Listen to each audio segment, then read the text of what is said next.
दोस्तों लाइफ में हम बहुत सारे डिसीजंस लेते हैं और हर डिसीजन के पीछे बहुत सारे रीजंस हो सकते हैं। साथ ही साथ में हर ये डिसीजन हमारे लाइफ को एक नया एंगल देता है, एक नया पर्सपेक्टिव देता है, एक नया डायरेक्शन देता है। जिस तरीके से हम इस पूरे चैनल पर बात करते हैं करियर से रिलेटेड चीज़ों पे, करियर के tips and tricks to improve your career, career planning से रिलेटेड चीज़ों की, जिस कारण से आप लोगों ने सब्सक्राइब किया है। अगर नहीं किया है तो नीचे सब्सक्राइब का बटन दिया हुआ है, क्लिक कर लीजिए। नाउ इस वीडियो में हम बात करने वाले हैं दोस्तों एक बहुत ही इंपॉर्टेंट टॉपिक के ऊपर, and that is importance of first job. कई बार हम ये सोचते हैं एज अ स्टूडेंट कि यार चलो पढ़ाई कर लेते हैं, ग्रेजुएशन कर लेंगे, पोस्ट ग्रेजुएशन कर लेंगे, एक अच्छी नौकरी मिल जाएगी and that's it, the life is set. But most of us don't plan it accordingly, जो मैं आज इस वीडियो में आपसे डिस्कस करने वाला हूं। सो अब एक एग्जांपल लेते हैं कि आप अपने लाइफ में एक पार्टनर खोज रहे हैं। नाउ इस पार्टनर को खोजने के दो ऑप्शंस हो सकते हैं, या तो आप डेटिंग के लिए खोज रहे हैं या आप शादी करने के लिए खोज रहे हैं। नाउ अगर आप डेटिंग के लिए एक पार्टनर खोज रहे हैं दोस्तों, तो जो स्टेक लगा हुआ है उसके पीछे वो आपका कम है। स्टेक कम होने का मतलब कि अगर वो चला भी जाए या दूसरा रिप्लेसमेंट आपके पास ऑप्शन हो तो आप वो कर सकते हैं, आपका बहुत ज्यादा नुकसान नहीं होने वाला है। जैसा कि जनरली हम बोलते हैं कि यार एक जाएगा दूसरा आएगा, right. But on the same point आपके मल्टीपल ऑप्शंस हैं। जब हम डेटिंग की बात करते हैं, मल्टीपल ऑप्शंस मतलब ये नहीं तो ये नहीं तो वो, एंड देन बहुत ज्यादा हमें सोचना नहीं होता, बहुत ज्यादा प्लानिंग नहीं करते हैं हम जब हम डेटिंग के लिए कुछ बात कर रहे हैं या डेटिंग का प्लान कर रहे हैं। ऑन द सेकेंड हैंड अगर हम पार्टनर खोज रहे हैं शादी के लिए दोस्तों, सो स्टेक इज हाई। क्यों? क्योंकि आपको इस बंदे के साथ पूरी लाइफ बितानी है, जबकि डेटिंग में कुछ महीने कुछ साल भी हो सकते हैं। जरूरी नहीं है कि आप पूरी लाइफ बिताने वाले हैं। बट यहां पर जब आप शादी के लिए लड़का या लड़की देखने जाते हैं, आपका स्टेक हाई है, राइट। सेकंड, आप इसलिए ऑप्शंस बहुत कम कर देते हैं। आप शादी एक से ही कर सकते हैं, ज्यादा से ज्यादा हुआ उसे डिवोर्स देकर दूसरे से कर सकते हैं, तीसरी बार आपकी हिम्मत ही नहीं होती, ठीक है। इसलिए आपकी प्लानिंग और थिंकिंग उस पूरे चीज को बनाने के लिए बहुत इंपॉर्टेंट रखती है, ठीक है। जब हम मैरिज की बात कर रहे हैं या फिर हम डेटिंग की बात कर रहे हैं, सो हम क्या करते हैं, हम कुछ फैक्टर्स के ऊपर डिसाइड करते हैं कि हमें इस बंदे के साथ रहना है या इस बंदी के साथ रहना है। जब डेटिंग की बात आती है, so most of us think कि यार एक गर्लफ्रेंड या एक बॉयफ्रेंड होना चाहिए। स्टेक बहुत कम है, बाद में चाहे तो चेंज भी कर सकते हैं। That's the reason the factor is a girlfriend और बॉयफ्रेंड, नहीं तो नेक्स्ट। वेयर एज जब हम मैरिज की बात करते हैं, there are an number of factors जो हम सोचते हैं। सबसे पहली ब्यूटी हम देखते हैं, फिजिकल अपीयरेंसेस हम देख सकते हैं, बंदे का इंटेलेक्ट कितना है वो देख सकते हैं, उसकी करंट जॉब क्या है, और सबसे इंपॉर्टेंट उसकी फैमिली क्या करती है, कौन कौन है, किस तरीके की चीजें। इन सारे फैक्टर्स पे हम डिसाइड करते हैं कि हमें किस एक के साथ शादी करनी है, किस एक के पास जाना है। मतलब कि जब हम शादी की बात करते हैं जो कि आपके अगले 40 से 50 साल लेने वाला है, सो हमारा स्टेक हाई हो जाता है, ऑप्शंस कम हो जाते हैं और हमें प्लानिंग बहुत ज्यादा करनी होती है। वेयर एज डेटिंग पे ये चीज कम हो जाती है या मिनिमम हो जाती है।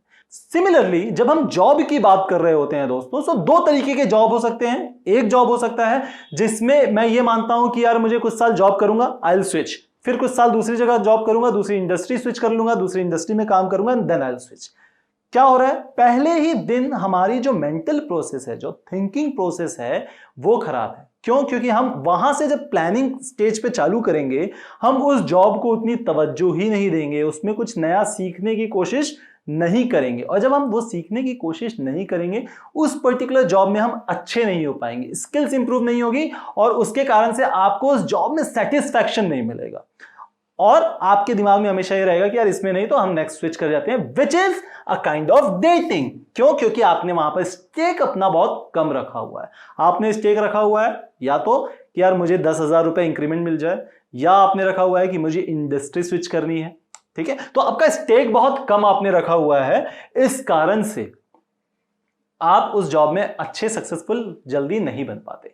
वेयर एज अगर आपने कुछ ऐसा जॉब प्लान किया है कि यार ये चीज मेरे इंटरेस्ट का है, ये चीज है जिसमें मैं अपना पूरा 100% दे सकता हूं, और वहां पर आपको ये समझ में आता है कि यार मेरे स्टेक्स क्या है लाइफ के, तो मेरे लाइफ के स्टेक्स हो सकते हैं करियर, पैसा, मैं किस तरीके से ग्रो करने वाला हूं, opportunities to grow, scope of that particular industry या दैट पर्टिकुलर करियर मैं देख सकता हूं।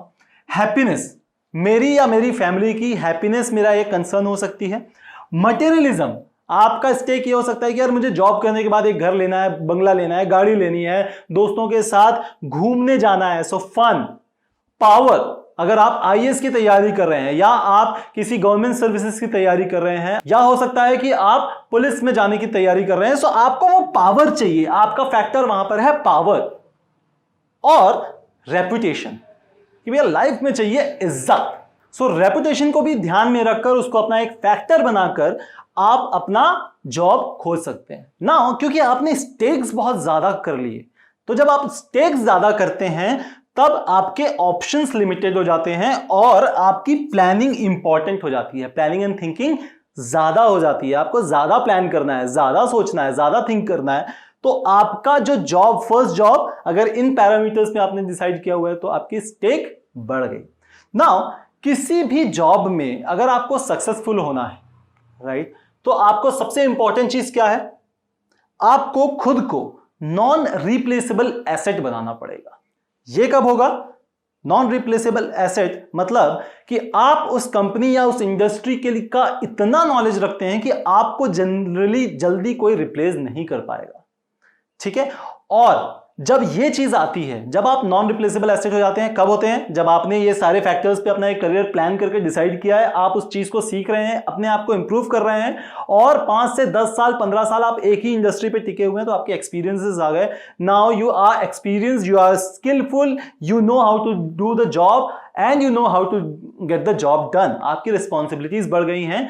Now you have that power of negotiation. अब आप किसी भी टर्म्स पे, किसी भी इंडस्ट्री में, किसी भी कंपनी से नेगोशिएट कर सकते हैं इन टर्म्स ऑफ कि मुझे इतना पैसा चाहिए, मुझे रिस्पॉन्सिबिलिटीज ज्यादा चाहिए, मुझे इस कंपनी के सीईओ बनना है या थिंग्स लाइक दैट। तो आप नेगोशिएट कब कर पाएंगे? जब आप नॉन रिप्लेसेबल एसेट बनते हैं।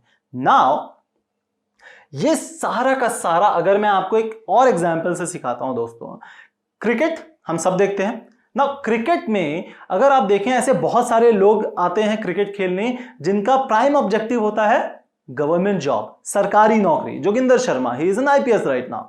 ठीक है, सो आपका अगर वो ऑप्शन है, आप अगर इस मोड पर अपना करियर प्लान कर रहे हैं, क्रिकेट में अगर आप एंट्री कर रहे हैं, तो आप ऑब्वियसली बात है स्विच करेंगे, बट आप क्रिकेट में अच्छा नहीं कर पाएंगे।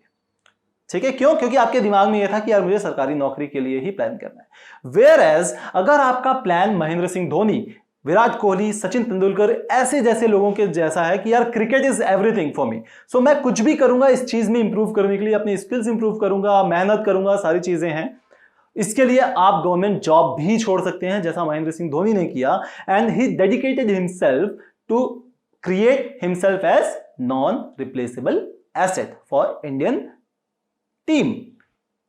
अब इनको रिप्लेस कर पाना किसी भी नए प्लेयर के लिए बहुत मुश्किल है, and now they demand as what they need. So negotiation उनके हाथ में है, they have created themselves. Now our next video would be on a topic कि आपने अगर फर्स्ट जॉब किया है उसके क्या क्या चीजें हो सकती हैं, रिप्लेसमेंट्स क्या हो सकते हैं, कब आपको स्विच कर जाना चाहिए। अगर आपको इन तरीके के वीडियोस और ज्यादा जानने हैं अपने बेनिफिट के लिए, अपने करियर के लिए, तो दोस्तों इस चैनल को सब्सक्राइब करना मत भूलिएगा और अपने दोस्तों के साथ शेयर करना भी बिल्कुल मत भूलिएगा। Thank you, have a great career ahead.